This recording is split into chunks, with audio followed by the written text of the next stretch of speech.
사랑과 은혜가 넘치시는 하나님 아버지, 우리 부활주일을 보내고 또 새로운 주일을 맞아 이렇게 모두 모여 같이 예배하게 하심을 감사를 드립니다. 우리 모두가 부활의 소망을 온전히 기억하고 또 그 기쁨을 누리는 다드림 성도들이 모두 되게 해주시옵소서.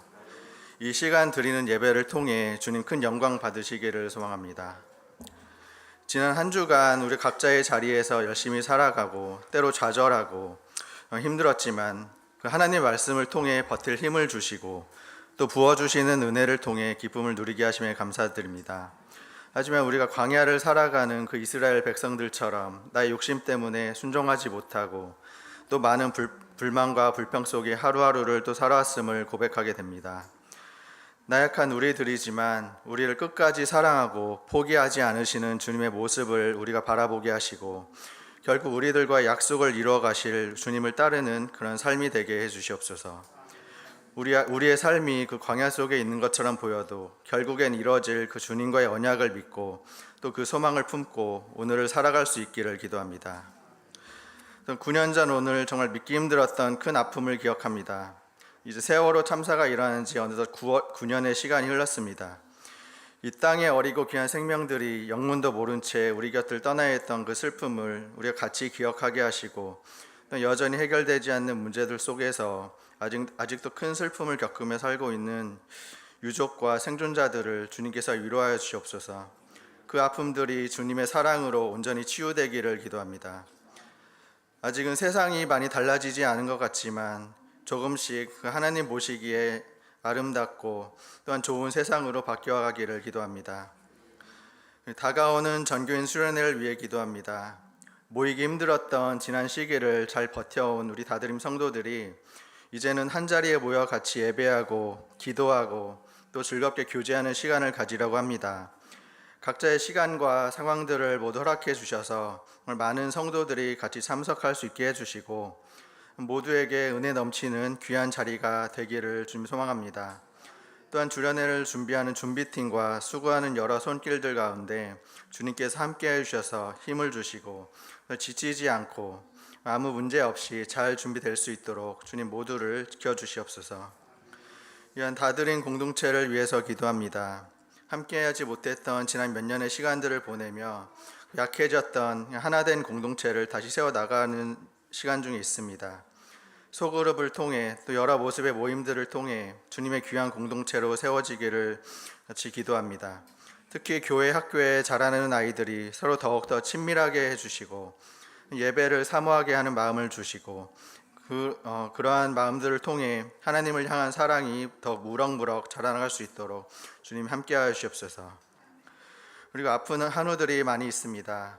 끝나지 않는 코로나와 또한 여러 질병들 가운데 힘들어하는 많은 지체들이 있습니다. 주님께서 그들을 돌봐주셔서 아픈 마음을 위로하여 주시고 힘을 주셔서 하루빨리 회복될 수 있도록 주님 지켜주시옵소서.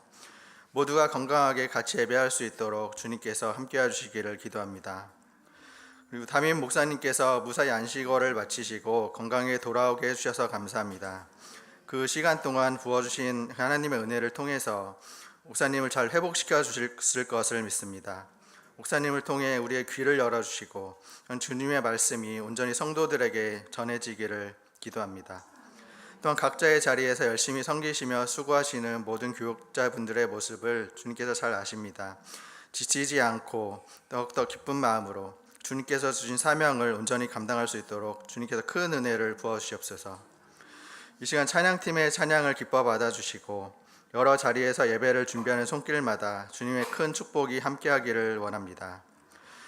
이 모든 우리의 삶을 주님께 올려드립니다. 우리의 삶을 위로하여 주시고 언제나 우리와 함께 하시는 주님을 찬양합니다.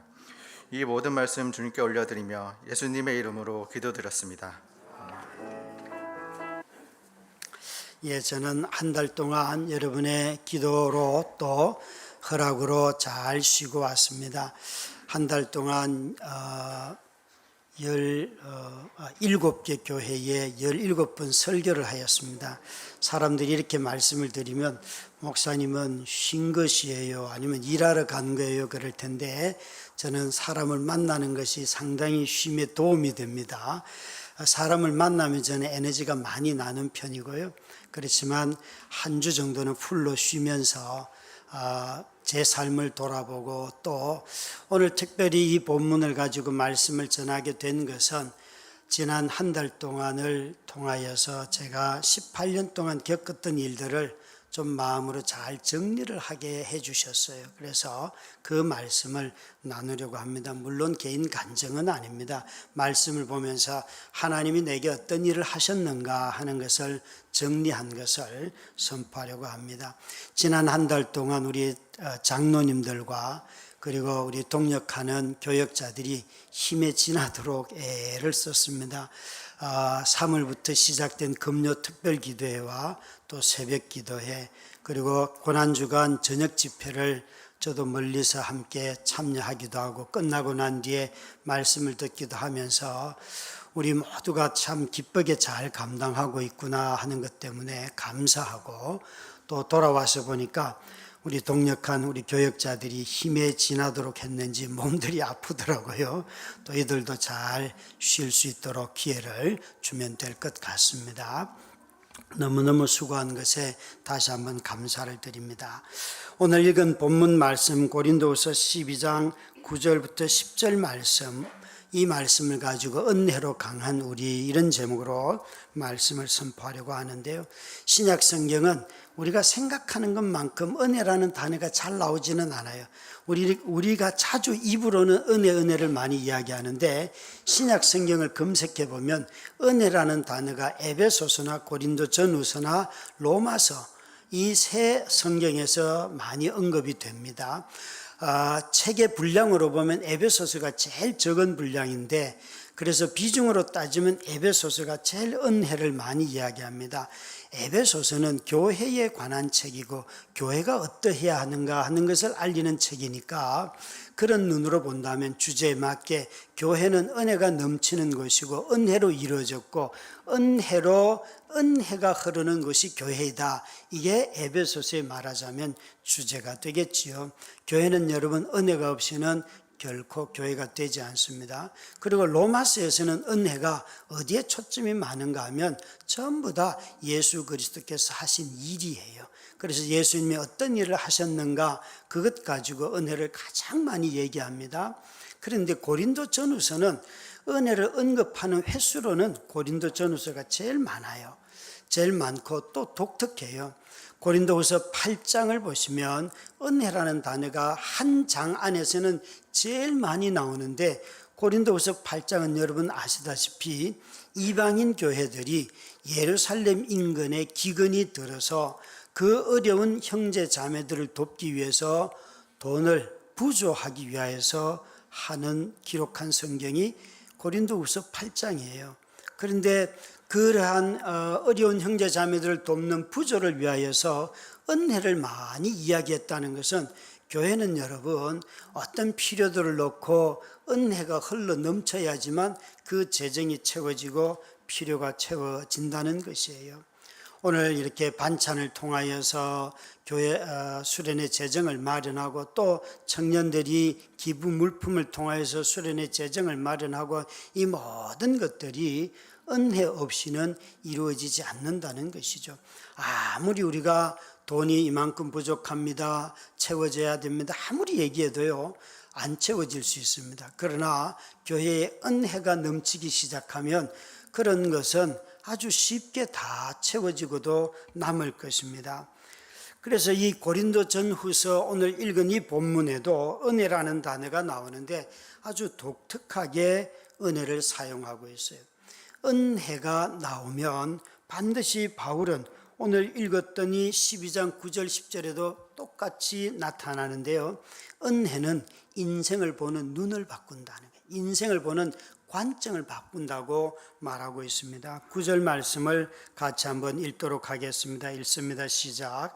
나에게 이르시기를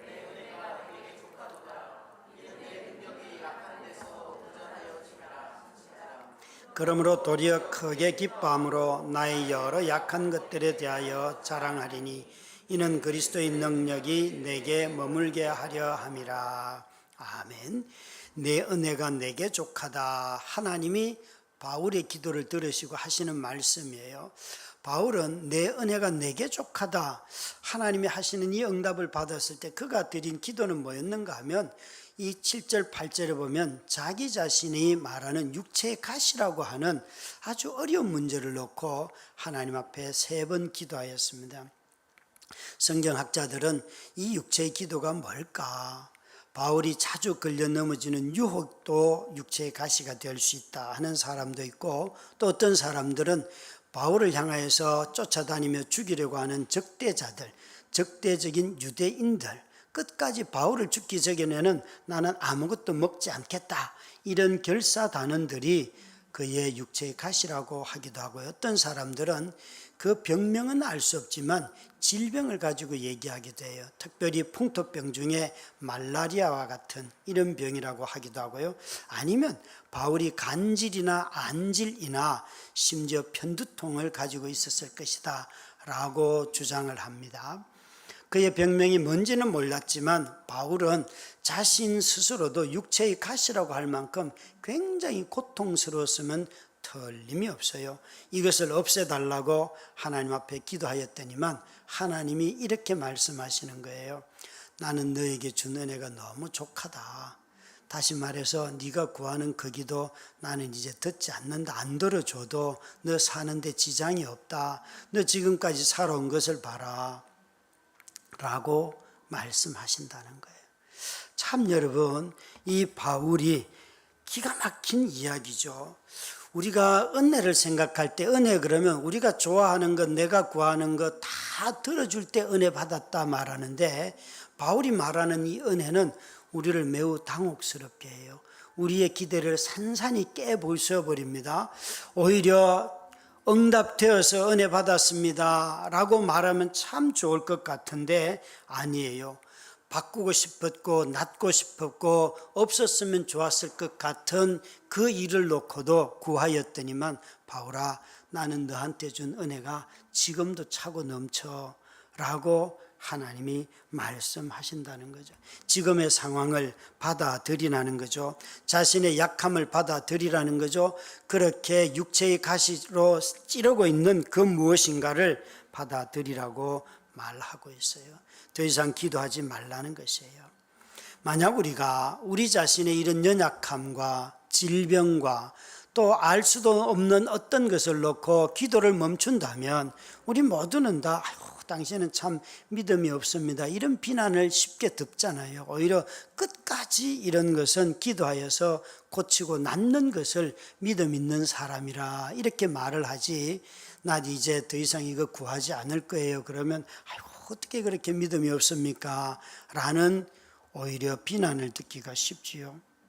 그런데 바울은 지금 그렇게 자신이 기도했지만 하나님이 더 이상 너에게 그 기도는 듣지 않는다. 너에게 준 은혜가 지금까지 준 것만 해도 너무 족하다 말씀하셨다는 것이죠.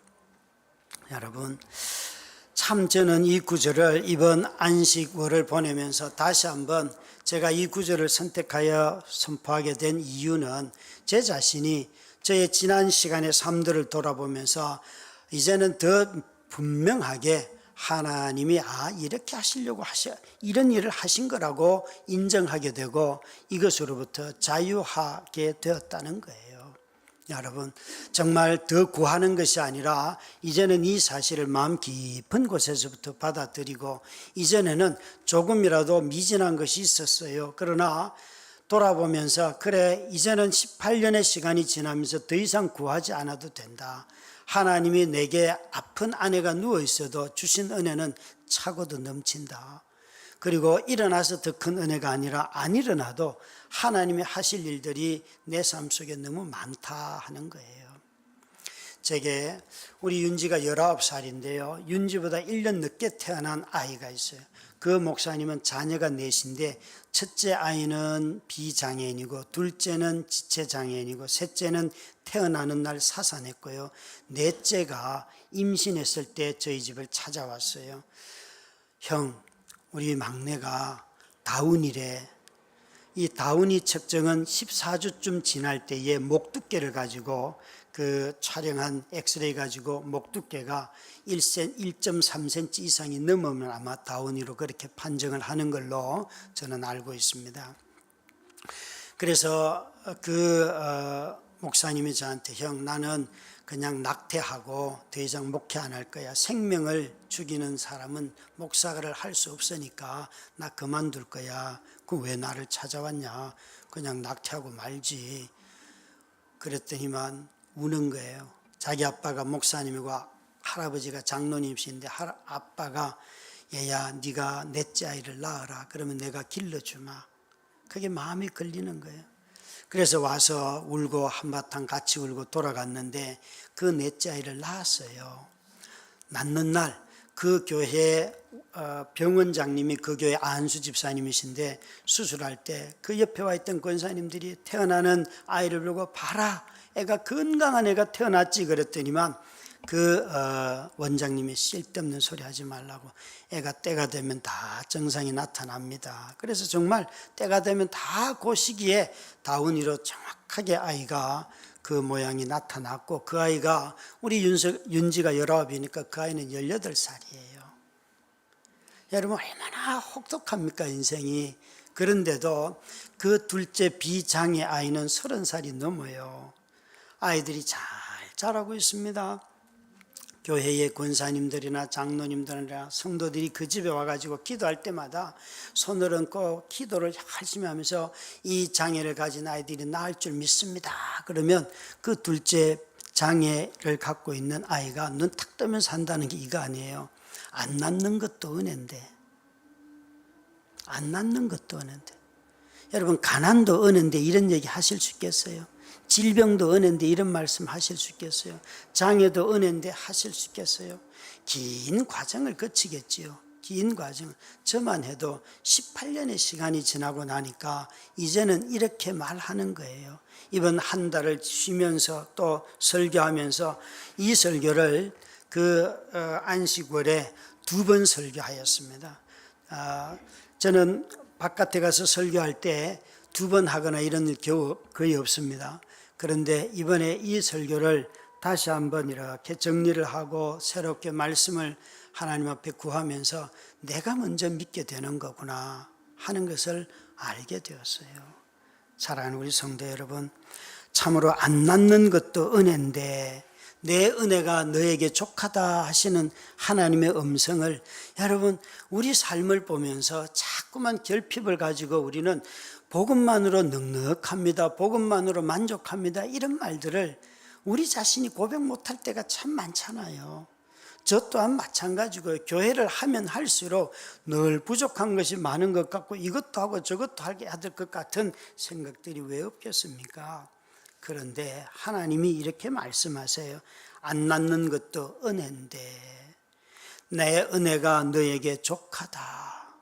여러분 언제 하나님으로 인하여서 우리 삶이 족합니다 라고 말할 수 있을까요? 바울은 자신을 보면서 나는 은혜로 인하여서 내 인생을 바라보는 눈이 달라졌습니다. 하나님께서 내 인생에 은혜가 족하다고 말씀하십니다 라고 바울은 받아들이고 있어요. 여러분 은혜가 족한 사람들은 은혜로 자기 인생을 바라보는 관점이 바뀌면 그 사람은 반드시 하나님의 능력으로 살아갑니다. 자신의 능력으로 살아가지 않습니다. 내가 오늘 굶는 것도 하나님의 능력이고 내가 오늘 우는 것도 하나님의 능력 가운데 우는 것이고 내 아내가 누워있는 것도 하나님의 보호하심 속에서 18년을 하나님이 지켜주시는 거예요. 여러분 일어나는 것만, 걷는 것만, 회복된 것만 하나님이 지켜주신 것이 아니지요. 여러분 우리 삶에 어떤 형편으로 처했든지 간에 눈동자같이 하나님이 당신의 능력으로 우리를 보호하고 계십니다. 이 9절 10절 여러분 말씀을 가만히 보면 바울은 자신의 연약한 것 언급을 합니다. 바울은 자신의 능력도 말합니다. 약한 것들과 약할 때의 능력과 궁핍과 박해와 곤고함 이런 것은 바울이 경험하는 삶의 형편이에요. 바울이 약한 것들이라고 할 때 약한 것은 자신의 존재가 약한 거네요. 바울은 여러분 약한 것이 있었어요. 고린도전서 2장 3절 말씀에 보면 바울은 이것을 가지고 자신의 약함이라고 하였는데 고린도전서 2장 3절에 이렇게 말합니다. 같이 읽습니다. 내가 너희 가운데 거할 때에, 그가 말하는 내가 너희 가운데 거할 때 약하며, 여기에 약하다는 말과 오늘 쓴 약하다는 말은 같은 말이에요. 그런데 원래 이 말의 뜻은 외모가 볼품없다 그런 뜻이에요. 바울은 여러분 사람들에게 말을 전하는 사람이었어요. 가르치는 선생이었어요. 이 고린도라고 하는 도시는 굉장히 상업적으로 융성한 대도시였습니다. 뿐만 아니라 사람들이 아주 자존감이, 문화적으로 우월감이 가득했기 때문에 아주 자존감이 강한 동네였습니다. 그래서 고린도 전후서에서 고린도 교회 성도들이 바울의 뭘 가지고 비난했는가 하면 바울은 우리를 만날 때에는 아주 그가 째째거려, 그러니까 바울의 외모를 가지고 비난을 했어요. 바울은 글을 쓰면 아주 수려하고 장엄하고 아주 담대한데 사람을 만나서 대화할 때는 그렇지 못하다고, 그것이 바울이 비난받는 이유 중에 하나였어요. 심지어 여기에 약하며라고 하는 것은, 이것을 어떤 영어 성경은 번역을 할 때에 외모뿐만 아니라 보이스를 가지고 말하는데 아주 하이 보이스라는 거예요. 떼떼떼떼떼 이런 거 있잖아요, 말이. 그러니까 여러분, 저도 설교가 약간 설교할 때 흥분해서 톤이 조금 올라가는데, 사실 여러분 배우들은 다 목소리 톤이 정말 부드럽잖아요. 정우성 씨가 만약에 설교를 한다면 여러분 다 졸 거예요. 목소리가 얼마나 부드럽습니까? 감미롭습니까? 아마 자매님들이 다 맛이 갈 거예요. 우리 큰딸에게 딸아, 너는 배우자 기준이 뭐냐? 제가 묻는 이유가 있겠죠. 그랬더니 아빠 같은 성품을 가진 남자. 와, 제가 여러분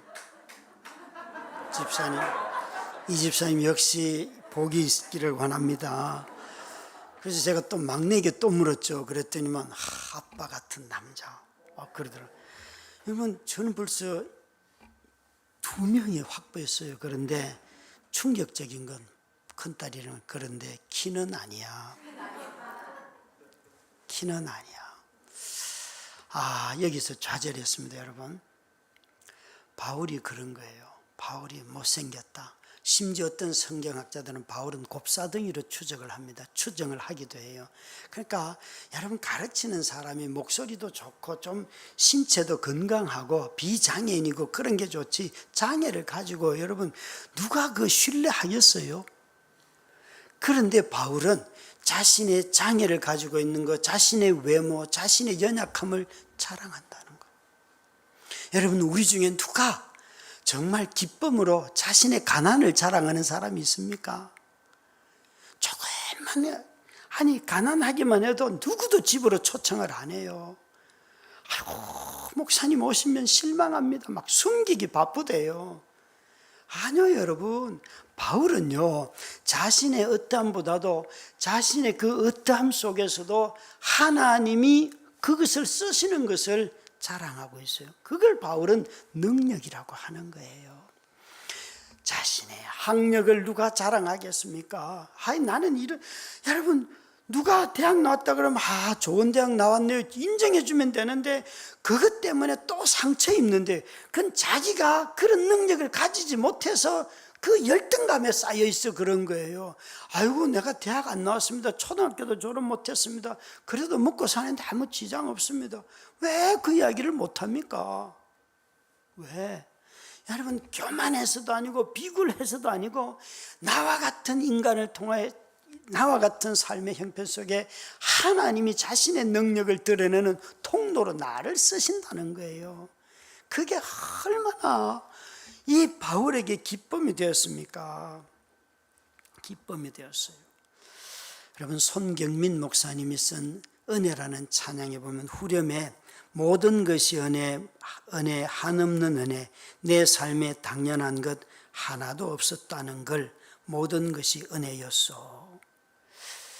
이번 안식구를 보내며 내 삶에 당연한 것, 이 당연이라는 단어에 걸렸어요, 마음이. 제가 한번 이렇게 교회를 그동안 섬겼던 것을 쭉 돌아보면서 한 10년 되기 전까지, 11년 되기 전까지는 정말 교회에서 있는 것만 해도 감사했던 것 같아요. 감사하고 기뻐하고 뭐 후원이 들어오든 어떻든 정말 원 없이 교회를 섬길 수 있었어요. 그런데 12년, 13년 되었을 때 제가 2년 동안 아내를 요양원에 보냈어요. 그때 목회를 해보고 싶었어요. 그런데 또 형편이 안 돼서 집으로 다시 데리고 왔지요. 그리고 한 4년, 14년째 해서 지금 횟수로 이제 올해가 19년 되는데 내게 어떤 마음이 생겼는가 이렇게 돌아보다가 내 삶에 당연한 것, 이 말에 걸렸던 것은 어떨 때는 교회 헌금하는 게 아까워요. 우리 자식들의 장례도 있는데 저는 11년 동안요 내가 헌금하는 걸 주저해 본 적이 없습니다. 어떨 때는 뭐 1,000만 원을 하기도 하고 2,000만 원을 하기도 하고 어마어마한 남몰래 한 돈들 진짜 많습니다. 여러분 아까워한 적이 없어요. 그것은 내가 벌어서 한 것도 아니고 아픈 아내를 돌보라고 이름도 알 수 없는 분들이 보내주신 헌금이었어요. 그런데 시간이 지날수록 자꾸 마음속에 내가 자격이 있는데 라는 마음이 썩 들어와 있는 걸 발견했어요. 이거 포기하는 거 정말 어렵습니다. 제가 집이 있다는 걸 여러분 아실 거예요. 그건 제가 집을 찾으려고 해서 된 게 아니에요.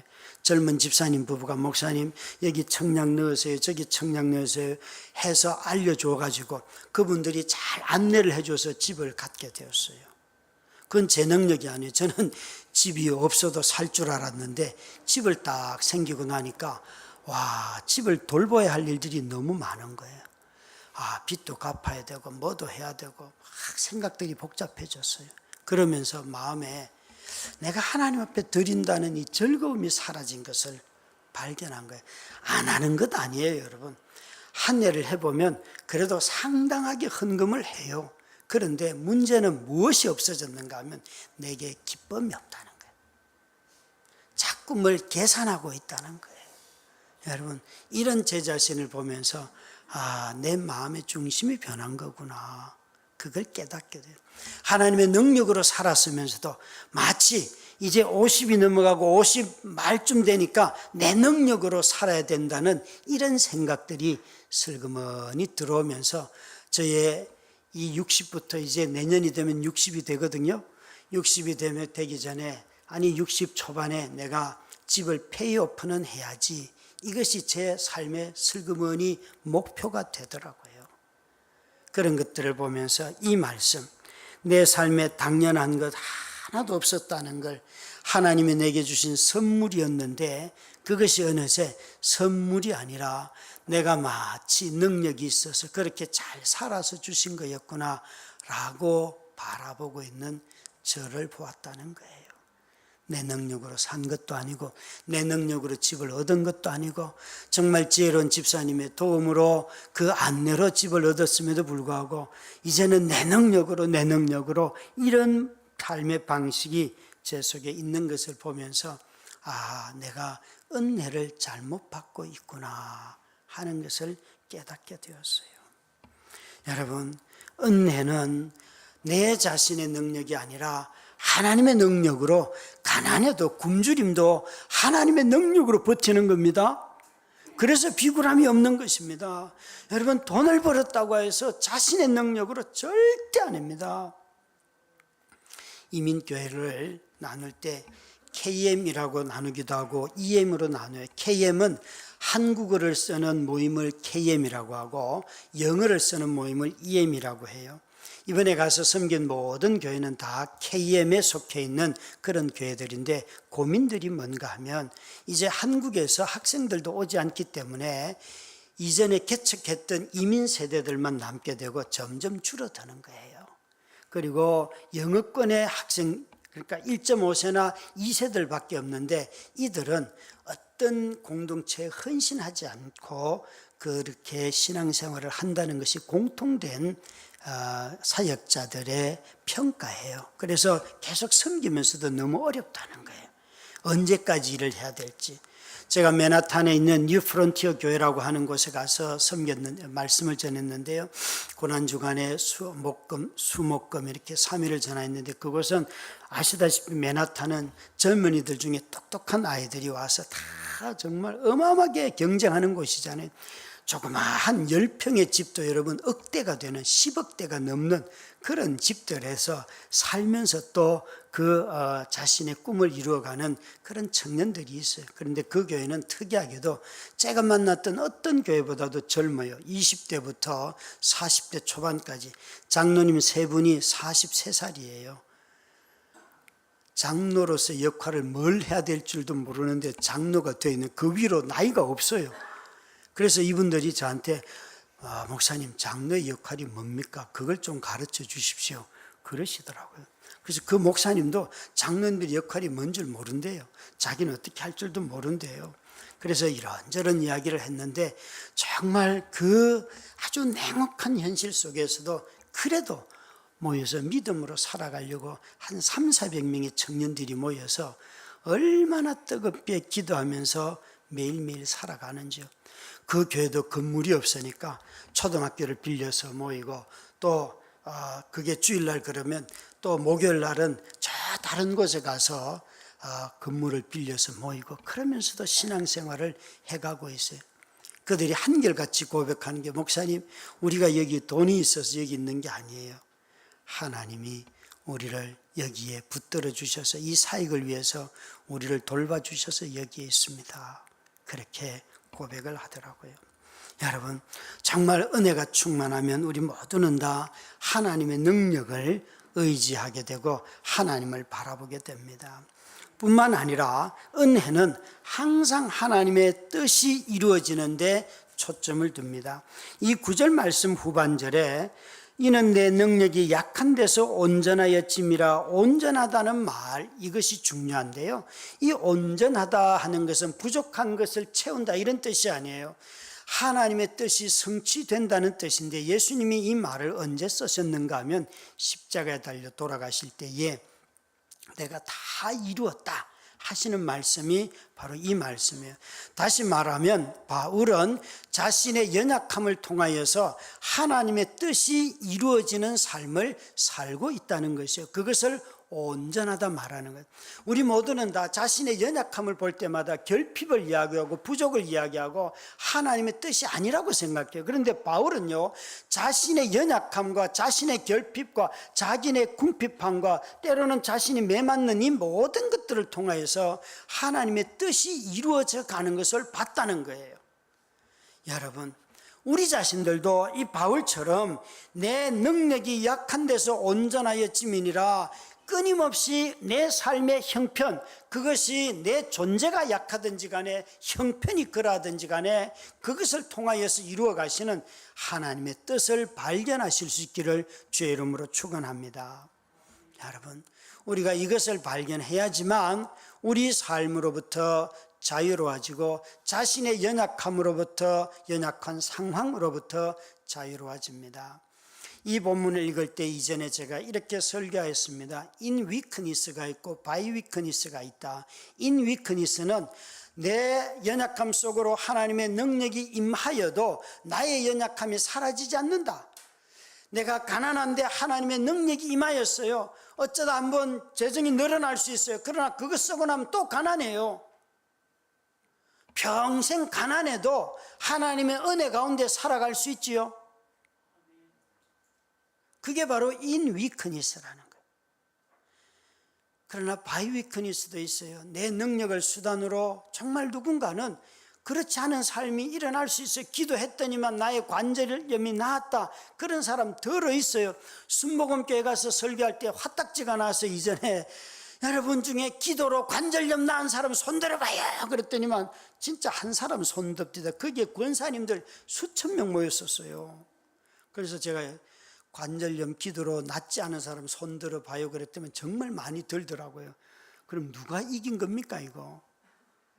왜 그랬는가 하면 벽에다가 전부 다 기도는 불가능이 없다 다 써놨어요. 10년에 가보니까. 그래서 화가 나가지고 그렇게 묻고, 관절염은 기도로 낫는 게 아니에요. 노화의 병이니까 약 먹으면서 의사 선생님의 처방대로 잘 다니세요. 그게 최고로 나은 거예요. 아멘을 안 하더라고요. 거기는 말끝마다 아멘 하는데, 여러분, 관절염은 기도로 낫는 게 아니에요. 신장 투석은 기도로 낫는 게 아니에요. 여러분, 18년 전에 우리 교회를 그때는 교회를 열심히 또 잘 섬기다가 교회를 떠나서 새 교회를 하러 갔지만, 우리 이정아 권사님 어머님 만날 때부터 신장 투석했어요. 가자마자 목사님 나는 이래서, 그래서 정말 저도요, 그 권사님 머리에, 그 권사님 다른 교회 다니셨거든요. 그 권사님 집에 신방을 가가지고 머리에 손을 얹고 기도하려는데 마음속에 성령님이 김 목사 그래 기도하지 마라 그런 마음을 주셔서, 권사님 눈 좀 떠봐요. 권사님이 눈을 뜨셨어요. 그래서 권사님 새벽에 왜 눈을 뜹니까? 그러니까 아파서요. 그래, 이게 자명종이죠. 그러니까 이분이 말귀를 못 알아들어요.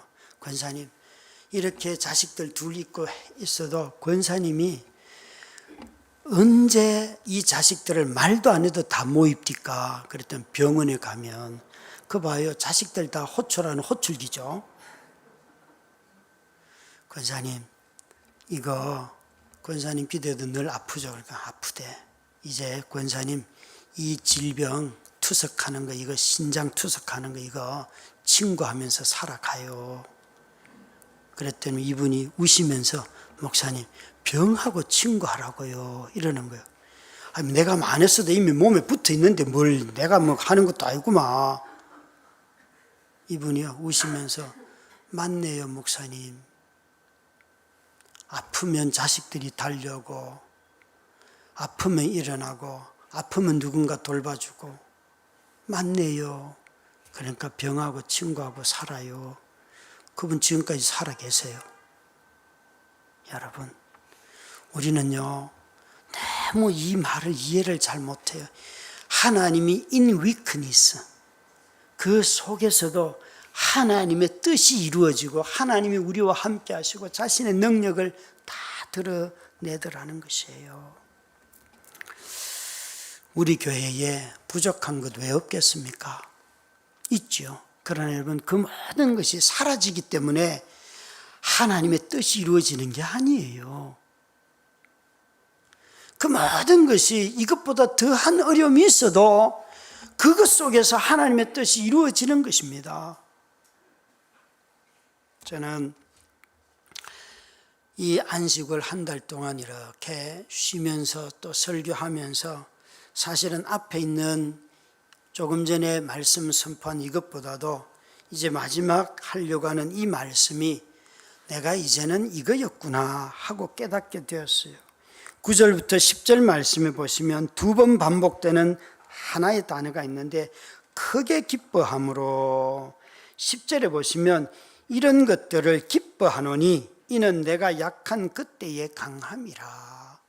바울이 언제 기뻐하는가 하면, 나는 이럴 때에, 여러분 은혜가 임하면 우리 마음속에 기쁨이 샘솟듯 솟아나고 기쁨이 점점 커지고 이 기쁨으로 내 삶이 충만해진다는 거예요.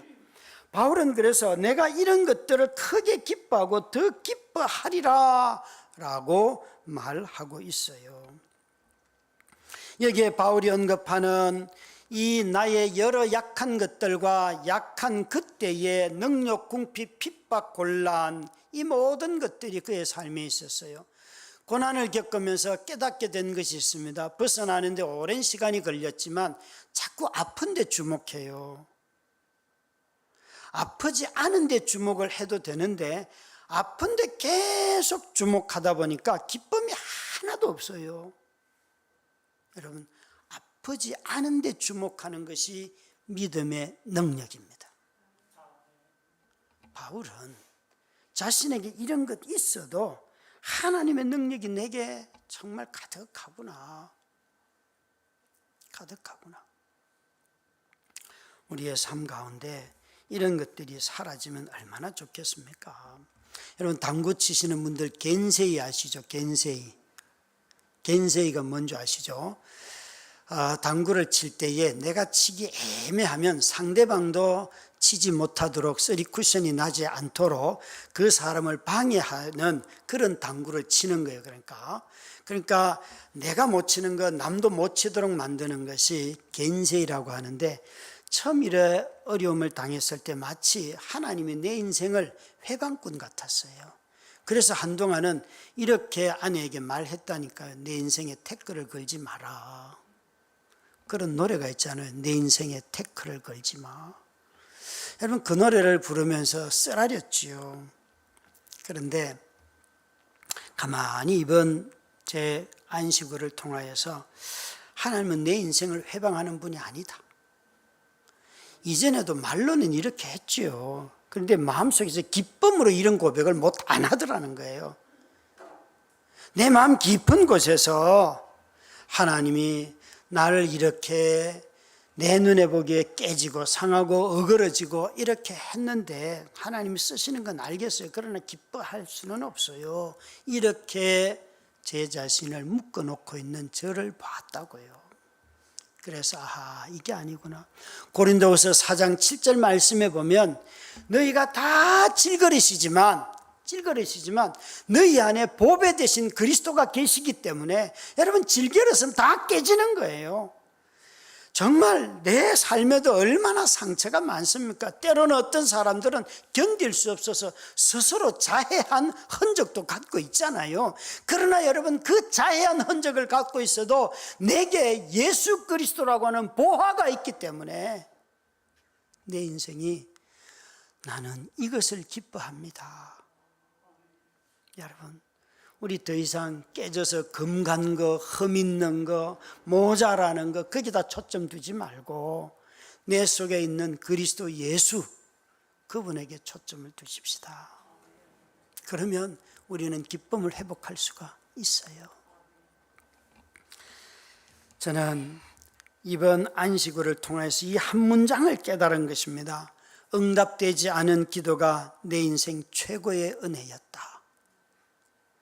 여러분, 여기 장모님이 계셔서 외람되지만 저는 제 아내가 죽기를 바라고 기도한 적도 있습니다.